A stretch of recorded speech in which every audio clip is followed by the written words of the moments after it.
Good morning, good afternoon, good evening, and welcome to Your Collective. My name is Sherisse Alexander, your host of Your Collective. On today's episode, I'll be joined by Georgina Halabi, who is a professional certified coach.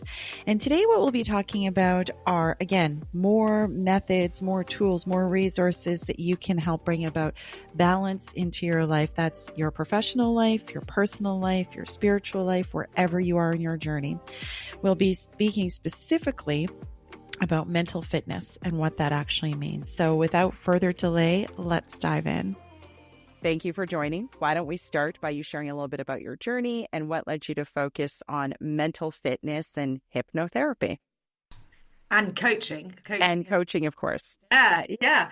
My journey. How much time have you got, Sherisse? As much as you want to give me. I would say my journey started when I was 16 years old. I had a religious education lesson where we learned about all of the various faiths out there. And in it, they talked about meditation. And I thought, oh, that sounds interesting. I'll give that a go. And I've never looked back. So meditation has always been the cornerstone for me. Pretty quickly, I realized that you want the best answers, you want the best advice, go within. Because it's almost like I like the analogy of just sinking under the water. You can have all of the turbulence out there, but just underneath it's quiet and it's still and it's profound and it's safe and it's just like home. So that's been, I guess, the start of my journey. A lot of the stuff I started hypnotizing people also when I was about 16 because I was like, whoa, let's give this a go. I was reading about it and I hypnotized people. It was actually quite easy. And I probably hypnotized people for about 5 years and then I stopped because I thought I really, really want to do this professionally. I want to explore exactly how the mind works. I don't want to take this lightly when you're tinkering under the hood of other people's minds. And so I did. I got my hypnotherapy qualifications last year. But for the longest time, I've been quite driven. I was in corporate. So I worked in sales teams in advertising and marketing agencies for a long time across England, across Asia. And then at the end, the last 8 years in technology companies. And at one point, I kind of just had a bit of an awakening. I'm in a meeting and I'm like, what on earth am I doing here? I'm not helping people in any way, in any significant way. And I just kind of knew something had to shift. So that week, I signed up for coaching and I did my degree. COVID hit and I knew that I didn't want to be selling to people. I said to my company, I tell you what, I'm happy to coach the team, but I'm not going to be doing this anymore. And so they said, okay. So I started coaching the team. And at the time when I probably should have veered towards safety, the safety of a paid check, I just went, I'm doing this full time. So I just threw myself into coaching and loved it. I treated it like a job. I went out there. I had a year of just saying yes to everything, pushing myself, stretching myself, because the more you grow yourself, the more you can offer it to your clients, right? And it was brilliant. It was just such a high time of growth. My kids were really quite young as well. It was just, COVID was probably one of the happiest times for me because I felt so fulfilled. Yeah.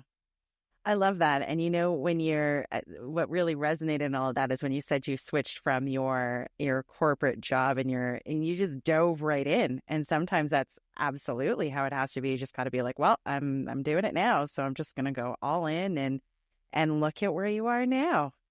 Yeah, and there was something that Tony Robbins once said, which was, may the boats that I burn light the way." But the thing is, there were no boats that I burnt. I stayed in a great relationship with all of the people I've worked with, and it's just there is a level of ease that just naturally translates when you are on the right path. I really believe That's true. often that when you're just butting your head against something, the universe is trying to tell you, try something else, be somewhere. Or tweak your plan. There's something that's just needs a little bit of an adjustment in that plan of yours. Right. Yeah, exactly. Something needs to shift. Yeah. So for those who might not know what mental fitness is, how would you define what mental fitness is and why do you think? I mean, there's a lot of talk these days about mental health and mental well-being and so on and so forth, but what's the definition of mental fitness? So mental fitness is a program a term that's been coined by Positive Intelligence. And there are big organizations that have partnered with coaches worldwide to launch this idea of helping people with mental fitness. And mental fitness is the ability to handle whatever life throws at you with resourcefulness, with positivity, and without the stress. And what I really love about this program is it combines all of these amazing disciplines. You know, you've got cognitive behavioral therapy, neuroscience, positive psychology, you've got peak performance like sports, psychology, and they've melded it into like this really cool program that they then went and tested. I mean, it's massive now. It's like 800,000 people have gone through it in Oh. 52 countries. You've got all of the top uh, agencies and companies, CEOs, their exec teams, athletes. It's massive, right? And it's this idea that you can train your brain to you can strengthen the part of your brain that serves you and quieten the part that sabotages you. So if you look at it from a neuroscience perspective, you know, you are quietening those programs, patterns, and parts of your brain that tend to reside in your back brain and more of your left brain, the logic side. And you're shifting to your front brain, your prefrontal cortex. Hmm. And that's the part that starts developing when you're about 12 years old, doesn't finish till you're about 21. And that's when you're in your prefrontal cortex, they call it your sage brain. That's the part of your mind that allows you to have awareness of yourself, that allows you to be creative, to be resourceful. It's that part, you know, when you go on a holiday and you suddenly have all your best ideas, right? Hmm. Because you're not in that fearful, habit-driven, reactive part of your brain. Instead, you're present and you're alive, right? So this is the space of love, Mm. empathy. You know, fear cannot exist in that part of the brain. Just like in the back of your brain, love can't exist. It's just a different wiring. Okay. So, in summary, mental fitness is really resilience, the ability to navigate the small things and the big things that come up in a healthy and effective manner. Essentially. Yeah, it's not just resilience, it's also emotional intelligence. Mm. You know, being able to take stock of a certain situation without getting sucked into the narrative, to stay objective and to make wise choices. Now, those choices could involve things like empathy towards yourself or to others, Yeah. right? It could be things like be creative or innovative, or it could be have a perspective that is goes beyond the situation. So resilience might call for you to just get back on that horse and do the same thing over and over again. Whereas perspective might be knowing that this is the universe telling you to shift something, right? Right. True. Yeah. So, let's talk through that then. You're in a business meeting, a work meeting, whatever. It's getting heated, as it sometimes does. Emotions start to flare. How do we, in that instant, go, okay, you're going to shift or, turn off the back brain, move into the front, find some empathy, dial the entire situation down, become the observer in the movie versus the actor in it. How do we go through the process of being in the height of emotion to, okay, now I'm present? That's a great question. And maybe I can show you because it's really about training three core muscles. The first one is the awareness that you're in the moment. Yeah. You know, you're experiencing these strong negative feelings, frustration, anger, guilt, shame, whatever those are. So the idea is the first step is when you notice that, build awareness around that, stop. That's the first muscle, saboteur awareness. Right. Mm-hmm. The second one is the self command to shift from that part of your brain to your prefrontal cortex, your sage brain. And then the third muscle is what do I do from here? Right. Yes. So easier said than done. Actually, not really. It's pretty easy to stop and to switch. And the premise behind that is we tend to be in our brain when we're overreacting and we're responding with thinking. We're ruminating, we're listening to the inner judge, right? Or one of our saboteurs. Our saboteurs could be the victim or the pleaser or the avoider or the restless or the controller or whatever it is. And we're responding. We're pretty much a puppet, just Yeah. being, having our strings pulled, right? So our brain lives in one of three places most of the time. So a lot of the time it's forward thinking. It's thinking about I have to, I should do, I must do. This hasn't happened yet. So it's fiction. And Anxiety is future facing. So a lot of the time when we're winding ourselves up, I don't know if you've ever thought of something that could happen and you're sort of painting the picture in your mind as really negative and it affects how you show up, right? Hasn't Absolutely. happened yet, right? Or the other one is that your brain is in the past. You're rehashing something, right? Hmm. A memory of a memory of a memory, and it's highly subjective and it's not necessarily true, right? So it's just a photo of a photo of a photo. And a lot of the time, and I'm sure you'll relate to this if you're human, you're replaying a story and you're getting really wound up and you're posturing and your whole physiology changes. You're like, it's not happening. It's fiction, but your body still gets wired, Yeah. right? We're wired to threat, future or past. Yeah. But all of this is just happening in the cinema of our heads. We're living it, but it's not happening, right? So the third muscle, from moving you from that space of reactivity to that space of spaciousness, is really getting back into your body and switching off the narrative, right? Hmm. Because your body only exists in the now. Yep. Go kick a wall. You'll quickly know that you won't be thinking about, the future or the past. You'll be very much in the moment.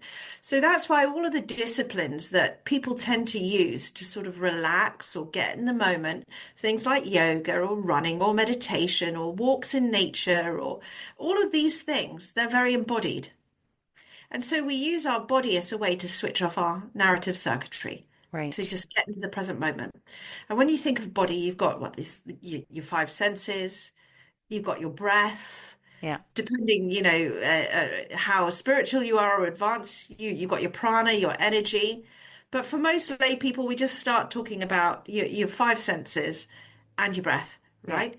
So there's a technique that you can do. You pick one of the senses. So, for example, touch is one. So I'm going to invite everybody to do this little experiment with me. And you're going to take your thumb and your forefinger and you are going to rub them very gently against each other. And what you're looking out for is the feeling of the fingertip ridges against each of your fingertip pads, right? Just explore what that feels like. Notice the texture, the temperature. What else can you notice?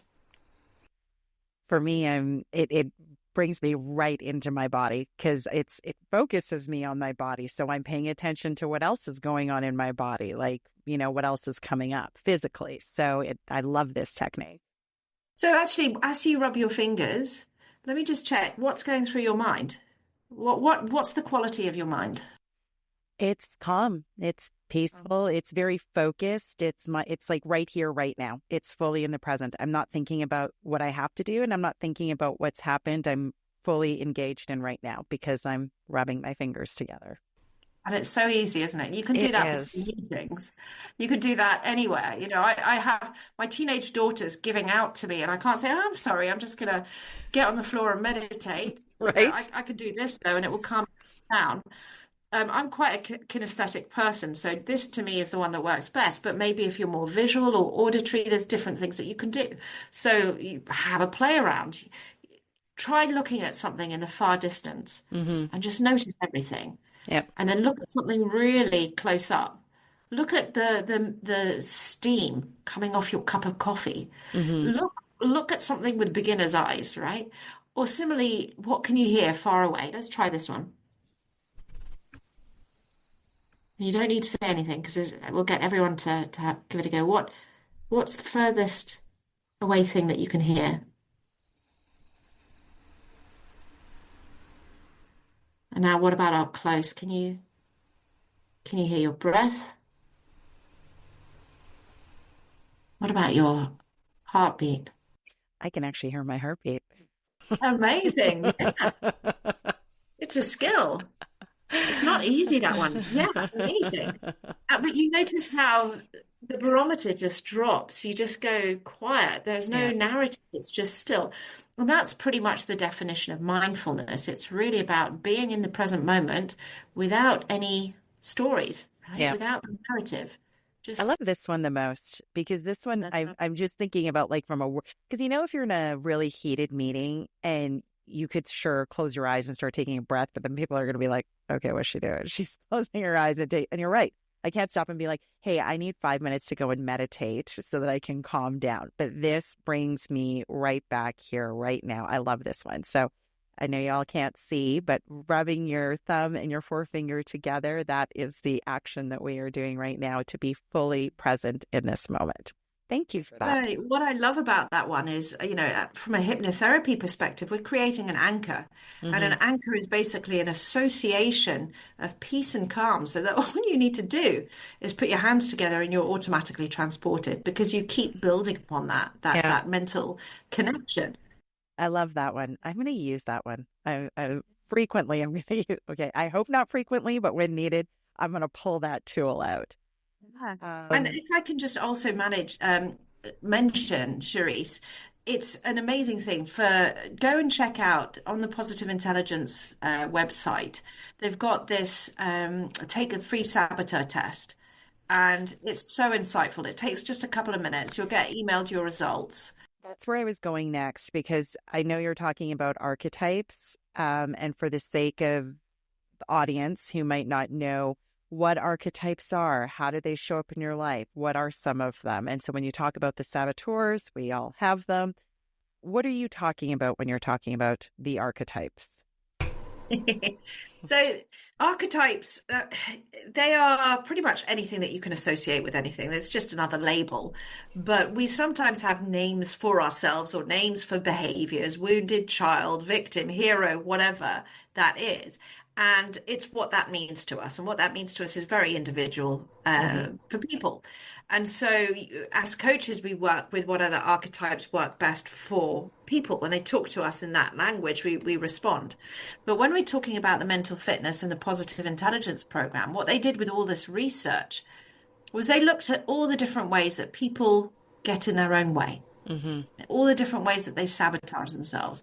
And they condensed it down into just a few key archetypes, if you like. And if I name some of them, you're going to be going, I know that type. I either have that saboteur or I know people, right? And we all have, more or less of these in all of us. So the first one, let's see if I can remember in alphabetical order. Here we go. You've got the avoider, the controller, the hyper rational, the hyperachiever, the hyper vigilant. You've got the stickler, the restless. This isn't alphabetical, is it? The pleaser, You're close. the victim. I don't know if that's nine already, but the master saboteur is the judge. Hmm. And the judge is that constant negative self-talk, right? Yep. It's how we judge ourselves, it's how we judge others, it's how we judge circumstance, right? Which is often the most dangerous because it's so Hmm. insidious. We just kind of take it for granted and it Hmm. really affects how we show up. But this is really all about the way we talk to ourselves. It's all Okay. about self-talk. And that I would say is probably the one thing that links all of the things that I do, the hypnotherapy, the coaching, the mental fitness, because that's all come down to from the age of 16, starting to notice this really kind, compassionate part of me. And you come out of it and you listen to all the sort of surface level chatter, and I'm like, Yeah. oh my God. I can't believe you're saying all these things. Am I gonna give you any oxygen? Yeah. I'm curious though, I remember when I started reading about archetypes, and I think what fascinated me with the archetypes is I could see the different archetypes at play in my own life for myself as an individual. I found it very helpful when, having conversations or dealing with situations with other people, because I would be like, oh, okay, that archetype is coming out to play right now. Um, do you think there's value in understanding the archetypes and how they apply to you as an individual and in the relationships that you have, or is it not really that significant? I think they're tools. That's Hmm. all they are, but they're very, very useful tools because if you think of what we are as humans, we are meaning making machines. We make meaning out of everything. And this is, this uses your right brain, it uses your left brain, and it's almost easy to understand that behavior through an external archetype that you Yeah. can relate to and go, okay, I understand. It's not just me. Yeah. So for example, we might be talking to somebody who has a high pleaser saboteur, and they might feel like they are completely on their own. But when you turn around and you say, I understand that you're constantly giving because you're trying to buy affection or love, and often it's unasked for, and you give and you give and you give. And when it's not reciprocated, when there isn't a fair energy exchange, you feel resentment, right? Mm-hmm. That's only natural. Yep. And that will grow and grow until you explode. And then they will go, oh my God, that's so true. Because these are certain ways of behaving. Yeah. We've put a label on it, but often, these behaviors are rooted in the same beliefs. I'm not lovable enough. I'm not worthy. If I don't please people, they won't love me. These are just beliefs stemming from, or behaviors stemming from beliefs. Yeah. When we look at cognitive behavioral therapy, or it was very similar to sort of applied meditation that I studied in terms of Buddhist training, we didn't need to have all of those because they were labels. It's like, Mm. why have another label, right? Instead, just notice what those thoughts are, notice how it affects your emotional response, and then notice how that affects your behavior. Mm-hmm. And then take a step back. When you're able to be disassociated from it, you could be more objective, right? And you could say, is this behavior serving me? Yes, well, let's reinforce it. If not, let's reframe it, right? Because you have choice. You can rewire your brain. So you don't need to have an archetype, but Yeah. some people find it useful. So whatever is of most use to my client at the time. Right. Is kind of the tool or resource that you will utilize. Yeah. Yeah. So let's talk a little bit about some of the other tools that folks can use or that you utilize in your work when trying to work out that mental fitness. There's also hypnotherapy. Can we talk a little bit about hypnotherapy? Because, depending on your experience with it, your first experience with it, you either see the value in it and you think like, yes, there is something to this, or it could be more like, I know for sure my first experience with hypnotherapy was at a Christmas party. And so it was about entertainment. So I think people fall into one category, well, maybe not one or the other, but for me, it's either you've had a really positive experience with it and you know that it works, or, the latter. So can you share with us a little bit more about hypnotherapy and its effectiveness? I would love to. And I'm curious what happened at the Christmas party. So they had this, I mean, it was like so long ago. So let's see if I can remember the details, but it was a Christmas party. They brought a hypnotherapist. He brought like, I don't know, maybe 6 people out of the audience or the group, had them on the stage, and then went through this whole process of hypnotherapy. Now, I was definitely one of the folks who was participating in this hypnotherapy. But I've also gone through hypnotherapy in like not like that, like in a very private environment. So I think the question that people always pose is like, is it real? Like, are people really highly suggestible in that moment? And I think that for myself, what I would probably say is I think it would be very difficult for me to be highly suggestible in such a public environment. So I would think that for me anyways, I think that the hypnotherapy was definitely more effective in a private, kind of setting and environment. Because to be honest, I'm not really sure if I was actually being suggested to or if I felt like I was actually under hypnosis. Right. Yeah. So what I'm hearing, Sherisse, is you talking about deep trance. Yeah. Whereas really we experience hypnotherapy every day, Okay. all the time, to ourselves. The language that we use, right? Mm-hmm. The way that we experience things visually, we paint pictures in our mind, or we talk it out through our head, right? Auditorily. We use, imagine, So I don't. let's start with a definition then, because you're right, that's an important distinction. Let's start with what the actual true definition of hypnotherapy is. I don't know what the dictionary definition of it, but the way that they talk about it is a very, very sort of scientific, long-fangled way of basically saying deep single-pointed concentration to the exclusion of everything else. Mm. That's when you're in a trance. That's proper hypnotherapy, where Okay. you are at your most suggestible, where you can actually go in, where your brain is at a certain frequency, where Mm-hmm. you can access all of the information rather than the small, tiny amount that's contained in your conscious awareness, Yep. right? And if you think about it, the amount of data that we've been receiving throughout our lives is pretty much stored away. It's pruned, but it's mostly there. I read this amazing article with Aldous Huxley, this brilliant American author, Yep. and he was being hypnotized by one of the greats, right? And he said, "You've got a bookshelf behind you. Have you read all those books?" And Aldous Huxley said, "Yeah, but not for about 25 years." And still under hypnosis, he asked him to imagine the top shelf, the fifth book from the left, for example, to open it up to page 25 and to read the top paragraph, which he did perfectly. Wow. And then it was a fascinating because he was also planting different seeds that allowed a good hypnotherapy won't ever tell you what to do. They will allow you to create the own modalities Mm-hmm. to heal yourself in the best way possible, right? You are your There own is this guru. great of trust Yeah. that you have with your client. You trust them to find the answer that's best for them. Mm-hmm. Often you don't need to know the trauma. You don't even need to do to, you don't even need, hold on, let me rewind that. Before you go in, you take a full briefing. You start to understand so you know exactly what needs to happen in the session. But you can be very vague in your language and it can be effective. So, for example, and if you notice resistance is happening, just indicate. They will indicate with their hands, for Yeah. example, or nod.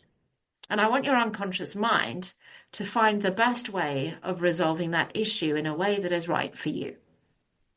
And your mind knows what to do. It's Mm-hmm. incredible. Yeah. You know, I'm constantly seeing things now that I'm setting little challenges for my mind to show me a sign, give me this. It's incredible. Our minds are incredible. But just to give you this idea of how we hypnotize ourselves all the time, or how we experience phenomena, hypnotic phenomena in our days. Have you ever walked into a room and gone, that sofa doesn't belong there. It should go here. And maybe we should change the colors of the curtains. That should be red. And if you do that, what you're actually doing is positive hallucination. You are picturing something that's not there. Similarly, where are my glasses? Where are my glasses? Where are the keys? Right in front of you. That's a negative hallucination. Or the idea that when you are so absorbed in something, time just melts. It goes in a Mm-hmm. flash, right? Mm-hmm. Time is constantly distorted in hypnotherapy. A minute can feel like hours, Yeah. right? And so you experience time distortion. When we talk to ourselves, I'm a bad person, nobody will like me. This is hypnotherapy. It's Mm. self-hypnosis.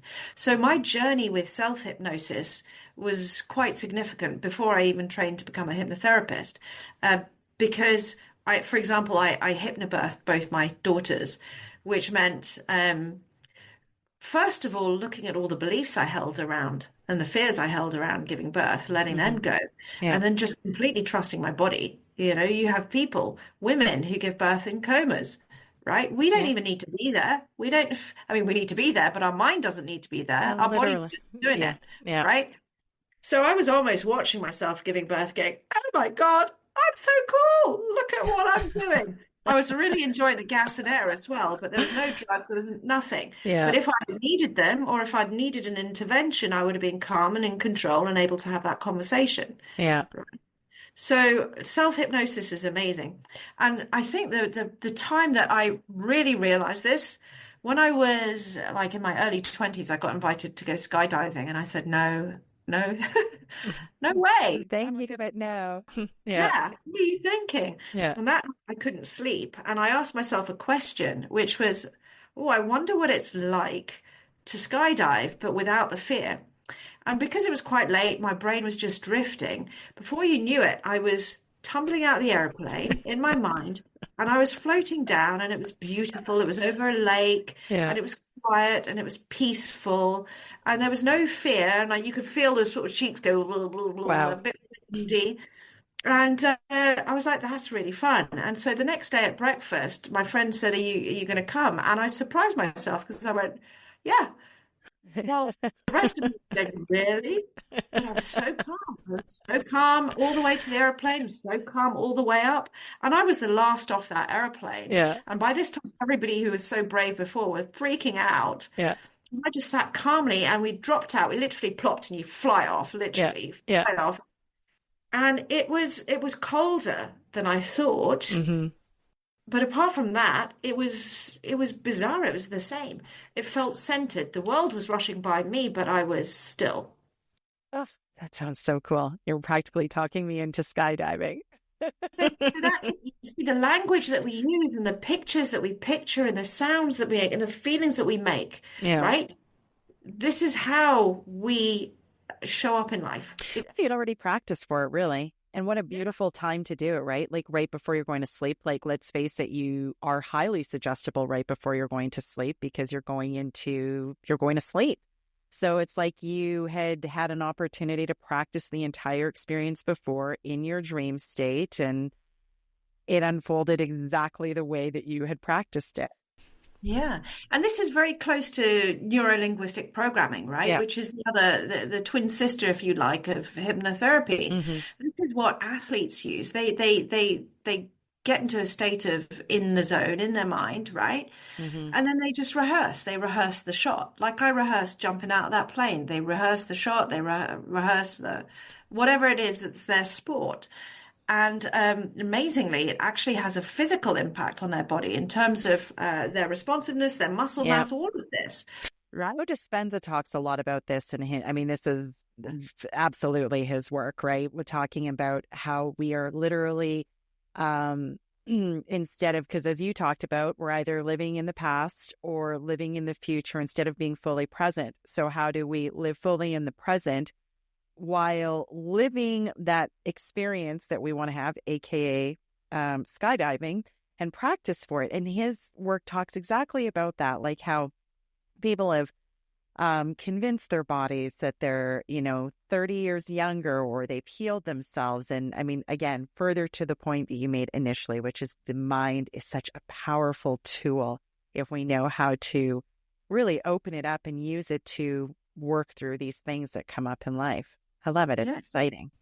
Your mind doesn't know the difference between the reality you're showing it and what's Yes, out there. that's very true. It hates that. It hates that lack of congruence, Yep. and it will do everything that it can to change what's out there. That's what manifestation is really. Because if you think about what's out there, how do we receive that in our brain? We receive it through like signals, through Hmm. light going into our eyes, sound waves going to our ears, and then it all gets assembled in the cinema of our mind, and then our narrator comes in and it paints the picture. But how do we choose which of that actually gets presented into our conscious brain and shown and projected, as opposed to sort of just shoved into the back of our memory banks, right? So, I think that's such an important point, though. And I don't want to cut you. I just want to say it one more time what you said. You said your mind doesn't know the difference between past, present, and future, correct? I heard that correctly? your mind doesn't know the difference between the reality that you're showing it, Right. what you're imagining, and what's out there. I guess I said it like that because you'd made the point about the past and how subjective it is. And there's so many layers that come into that. So, and why is that important? I think it's important because sometimes if you're somebody who lives in the past and is stuck in the past and you can't move yourself out of that, you're literally creating, let's say, past traumatic event. You're recreating the entire mental trauma, the physical trauma, the emotional trauma, the physiological trauma in this moment right now, just by reliving it over and over and over again in your head. Yeah. Yeah. And what's interesting when we start to look at it from a hypnotherapy point of view is we go, how are you doing that? How are you reliving it? Where is that in relation to your body right now? And so Mm. people might go, it's in front of my left eye, right? Mm. Maybe this far away. Maybe they might signal 2 feet or 5 feet. And in fact, the more they're reliving it, the closer to their face it is, the Hmm. bigger it is, the brighter it is, because they're almost embodying it. It's loud, it's in their face, right? Yeah. So it's full glorious Technicolor on top of them. So how can they stop being traumatized? So you start to recognize what they are doing, the behavior that they're doing that is keeping them stuck in trauma, and you go, you're less focused on fixing it from like a therapy perspective. You're not trying to understand why Mm-hmm. necessarily. You're just going, this is how you're doing it. This is how you're repeating this trauma. So what you can do is, take that picture, move it all the way back, shoot it into the distance, as far away as you can possibly make it, like the size of a stamp, drain the color out, right? Mm. Make it quiet and then shoot it off, right? Literally put it on mute. Put it on mute because this is the way that you're experiencing it. So experience it differently. Yeah, which is an active choice. So then, Active choice. People yeah, don't really start to break down how they experience their thoughts, yeah, which is really, it comes to us through a vision, image, sound, or feeling, right? yeah. So, and I say that, that it's an active choice because it's like when you go through something traumatic, whatever it might be, and you're really trying to leave it exactly where it belongs in the past. And I say it's an active choice, but the thought comes up. So what is the tip then for people? I guess you just went through it. Thought comes up, it's here, it's in your face. Okay, let's take the life out of it. Move that movie out of your experience as far away as you possibly can. Drain the color out of it and dismiss it. That's what you said, right? That's one way. I've got so many other ways as well. And the thing Let is, try what works for you, yeah. right? So another training is the main thing is not to associate with it, right? Mm-hmm. So when it's right up close, you're associating, you're embodying it, right? When we talk about having choice, it assumes a level of objectivity. It means that you've created distance, that you can step away and see it for what it is. Mm-hmm. This is how the mental fitness works, because you go, this isn't me, this is a saboteur, right? You're disassociating. The Buddhist training that I received would have asked us to say something like, anger is happening, anxiety is happening, whatever is happening. Because what you're not doing is associating it with yourself. I am angry, I am frustrated, I am whatever it is. It's just observing that feeling is happening. And what you do is you just allow it to pass through. You don't indulge it, you don't tell stories around it. You don't repress it because what you resist persists. You Mm-hmm. don't try and fix it because fixing it is like another way of you just holding on to it. You just observe. Sadness is happening. And the idea is that you aren't your clouds, right? These are temporary things that are passing across the screen of your mind. Instead, you're just this vast consciousness that's witnessing it. You're the blue sky. Yeah. So then with that in mind, that all made sense. Now, my thought process is actually it's been evolving. So one of the things that I at one point thought is, and might still think, is that, okay, your feelings come up. I'm experiencing anger at this moment. My instinct is to do exactly what you said. Okay, I'm angry, or this is creating anger in my world. But then I go to, okay, why am I angry? And then I go through that process of like, okay, is it this? And I try not to make it about anything external. Like, what is the story that I am actually telling myself, right? So I guess you could say that I actually associate with it because I'm saying, okay, this is my emotion. I'm owning it, but I want to understand why am I feeling this way, and then go back and figure out how to tell myself a different story that I can believe, a true story. Yeah, there's real value to that. It's like where is the origin in which this thought or this behavior started, and what did I decide in that moment, right? And what other choice would I like to make now, and rewire that part of you. It's very, very powerful. Um, I do know also that there's a time and place as coaches. My coaching teacher is very, very strict, and she would always say, never ask a why question, because a why question is really kind of feels a bit like an interrogation, but why did you do that? It's all about allocating blame and responsibility, whereas what is more constructive, right? What Mm, did you notice about that? What would be a more empowered choice? Which is a bit of a tension I've been exploring because I love that sort of whole part of going and understanding why. I've got a curious mind. so do I. Yeah. Yeah, so that I can take responsibility, right? And Mm-hmm. I think I've just worked that out now talking to you, as Yeah. opposed to going to sort of becoming a victim of it, right? So I can make more empowered choices. Whereas the tension is do you go back and you're trying to sort of help people heal through understanding why, versus the more of the hypnotherapy, which is you don't need to understand Yeah. why, you just need to understand how. And that's what you change. And the premise is, if you've fallen down the stairs and broken your leg, and that's traumatic for you, don't keep repeating the trauma of reliving it over and Right. over again. And I mean, and to your point, and that is the challenge with the why question, is it could become a rabbit hole, right? Of, well, why did this happen? And it could be never ending, right? And the other, I mean, and I want to touch on this a little bit, because then the next question that comes up is like, okay, well, what if it's not even yours? It's like a past life trauma, right? And this is what you and I were talking about the other day. I said, do you even really need to know why? Because you might have something that you're experiencing constantly over and over and over again, and it doesn't even belong to you. So the question of why it's not even yours. So how do you now that we've talked about hypnotherapy a little bit, and if there's past life things that are now coming into play, how do you navigate all of that? So I've not been trained to take people into past life regression. Okay. I've had it done to me Yeah. on quite a few occasions actually.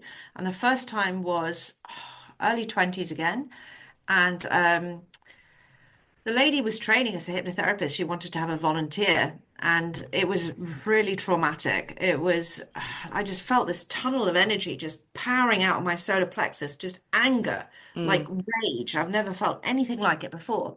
But this woman, she hadn't trained to integrate that. And so that just terrified me. It threw me into a space of fear of my own power for the longest time, for maybe about 18 years. Oh, wow. So that was Yeah. not a great experience. I created a gift out of it because being knocked out of my power center, being knocked out of my trust for so long, I had to find more cognitive ways to get back that intimacy, right? That connection with the universe Mm-hmm. that I was too frightened to step into. That's when I went and studied Buddhism. It's sort of the sharp edge of the mind, right? I tried to go through my critical faculties, my logical faculties, because Yeah. my heart had just armored over to Mm-hmm. protect myself. Yeah. And I can use that now to help clients who are more rational. I can use science to help explain to people the more spiritual aspects, right? Because I can now bridge logic and spirituality in a way that makes it sound sort of more palatable or less woo-woo. Mm-hmm. So it's I'm not going to say it's a bad thing that it ever happened. I've created a gift out of it. Making lemonade out of lemons. Yum yum. Okay. So we've talked about a couple of tips that people can use to bring them fully back into the present moment. I just want to, explore a little bit because you did talk about being part of the corporate world and then deciding that you were going to go into coaching, and how do you maybe marry the two in your day-to-day practice of helping people with their mental fitness? Yeah. So the way I describe myself is I'm a peak performance and well-being coach, and I help people access peak performance and well-being, not one at the expense of the other. And mental fitness is just one of my tools. The positive intelligence program is just one of my tools. So I work with sort of leaders, C-suite, executives to help them sort of connect inwards again. To manage their energy, to manage their time, to make sure that their talent and Mm-hmm. gifts are directed in a way for maximum impact. But ultimately, if you're looking to help somebody with peak performance and well-being, what does it boil down to, right? It boils down into being that part of your brain that serves you, right? Yeah. That is quiet, that is present, that's non-reactive, that is objective, that can weigh up what's best in any given situation. So a lot of it is mindset mastery, and that's where you have all of the hypnotherapy and NLP and the mental fitness and all those other things. So I marry the two worlds by working with executives, but Mm-hmm. bringing in all these various disciplines to help them just go back to oneness, Yeah. connect in. I imagine, I mean, that your clients find you because they're open to it, because the mental picture I have in my mind of traditional C-suite executives are very in the masculine divine energy, which is go, go, go, work 73 hours a week kind of thing. So is that the case, that they come to you and they're ready to find like more balance within that? Or is there still some resistance within that? So I've taken a lot of care to work out who my niche is and to craft my language. Obviously, NLP and stuff, it's all about the language. So my website is very intentional to attract the right sort of people and who will read it and resonate with it and go, she's talking about me, that's me, I get it. And so the people that I attract tend to be quite self-aware, senior level people who are just fed up with self-doubt and they're ready to take action. They're driven, and they know they can be so much better. And a lot of what I do is all about confidence, Yeah, right? Self-trust, self-connection, confidence. I love that. So for yourself, where can people find, actually, before we go to where can people find you? What are your visions for the future? What changes do you hope to see in society around mental fitness and therapies such as hypnotherapy and the like, if any, if you think there are I any? hope. Yeah. I wish for people to realize that, inside us all, each of us just has everything that we need, right? It just takes a little bit of nudge. Your happiness doesn't exist out there, it exists in here. And so, what I hope is for people to just try it, take that time, you know, reach out to coaches, go on a meditation course, do whatever feels right for you. There's Hmm. no one size fits all. That's my hope for society. And I also hope that from a business perspective, people start changing their relationship with time. Okay, let's expand on that just a little more. I think people, I'm working so hard is almost a boast nowadays. You know, it's I want to challenge people about working smart, not hard, I right? literally say that to my team all the time. I'm always about let's work smarter, not harder. You could work 12, 14 hours in a day and get zero things done. So how do we get everything that we need to get done in 8 hours? And I'm always talking about balance as well. So it's a process, it's a journey. Are there any books or tools or practices aside from what we've talked about here that you think, or let's focus maybe on books. Are there any books that you would recommend to the audience that might be a good place to start if they were interested? Oh my God, The Untethered Soul by Michael Singer. Definitely read it. Yeah, that is a great Another book. one. All of his books are just beautiful, and so helpful. So that's an amazing one. Another one that I recommend to a lot of my clients is Nonviolent Communication. So it's really Non-violent about communication. nonviolent communication. It's been around for a long, long time. The guy who Yeah. wrote it has become, he's influenced and trained a lot of the mediators around the world. So Oh. it's this premise of when we communicate with each other, we're really not listening, we're Mm. projecting. And so how do we have honest conversations where we're really listening to the other person and aware of what it is that's happening inside us, and we're able to communicate rather than pointing the finger and telling them what they're doing? We're acknowledging what's happening inside ourselves, and we're sharing that. We're acknowledging our needs and their needs and coming from the space of both needs and how to honor both needs. I'm totally going to download it. Yeah, I'm always looking for better ways to communicate. It's such a learned skill, and I mean, I consider myself to be a fairly decent communicator, but I am human, so I don't get it right all the time. So, nonviolent communication, I'm going to go find it and start listening to it. I've got so many books on the go right now. So, um, in closing, where can people find you? Should they like to reach out to you? So you can find me on my website, georginahalabi.com. Maybe I've got a pain in the neck name to spell, but maybe you can put that in there somewhere, Sherisse. I sure will. And you've got all my details and connections in there. I've got a link to a YouTube channel, my LinkedIn. If you want to have a session with me, you can book just a chat, or you can book a discovery, a free coaching session, or book a hypnotherapy session with me. It's all in there, georginahalabi.com.